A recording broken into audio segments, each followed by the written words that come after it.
श्रीसूक्तम्। ॐ हिरण्यवर्णां हरिणीं सुवर्णरजतस्रजां चन्द्रां हिरण्मयी लक्ष्मीजातवेदो म आवाह।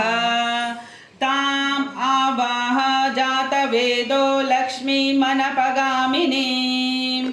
यस्यां हिरण्यं विन्दय्यं गामश्वं पुरुषानहम्। अश्वपूर्वां रथमध्यां हस्तिनाथप्रबोधिनीं। श्रियं देवीमुपभये श्रीर्मादेवचुष्यताम्। कां सोऽस्मितां हिरण्यप्रकाराम् आर्द्रां ज्वलन्तीं तृप्तां तर्पयन्तीं। पद्मे स्थितां पद्मवर्णां तामिहोपभये श्रियम्। चन्द्रां प्रभासां यशसां ज्वलन्तीं।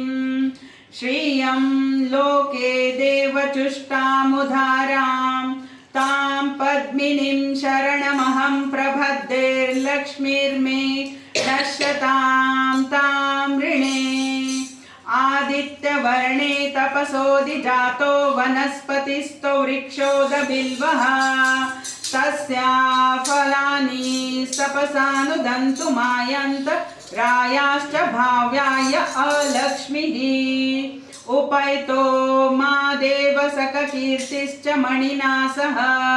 प्रादुर्भोऽस्मिन् राष्ट्रोऽस्मिन् कीर्तिरुद्धिं ददातु मे।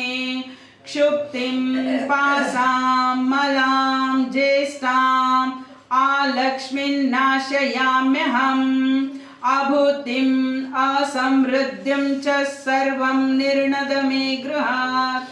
गन्धद्वारं दुरादर्शां नित्यपुष्टां करिष्यिणीम्। ईश्वरीं सर्वभूतानां तामिहोपभये श्रियम्। मनसा काममाकोति वाचस्पतिमशीमहे। पशूनां रूपमन्यस्य मयि श्रियतां यशः। कर्दमेन प्रजाभूता मयि सम्भव कर्दम्। श्रियं वासये मे कुले मातरं पद्ममालिनीम्। आपासृजन्तु स्निग्धानि चित्कलवसु मे गृहे। निच देवीं मातरं श्रियं वासये मे कुले। आर्द्रां पुष्करणीं पुष्टिं पिङ्गळां पद्ममालिनीं। चन्द्रां हिरण्मयीं लक्ष्मीजातवेदो म आवाह। आर्द्रां यकर्णीं यष्टिं सुवर्णहेममालिनीं। सूर्यां हिरण्मयीं लक्ष्मीजातवेदो म आवाह। ताम् आवाह जातवेदो लक्ष्मीमनपगामिनीं। यस्यां हिरण्यं प्रभूतं गावो दासोऽश्वानविन्दयं पुरुषानहम्।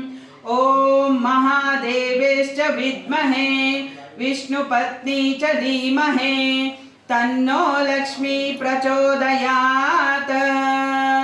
श्रीवर्चस्वमायुष्यमारोग्यमाविदात पवमानं महीयते। धान्यं धनं पशुं बहुपुत्रलाभं शतसंवत्सरं दीर्घमायुः। ॐ शान्ति शान्ति शान्तिः।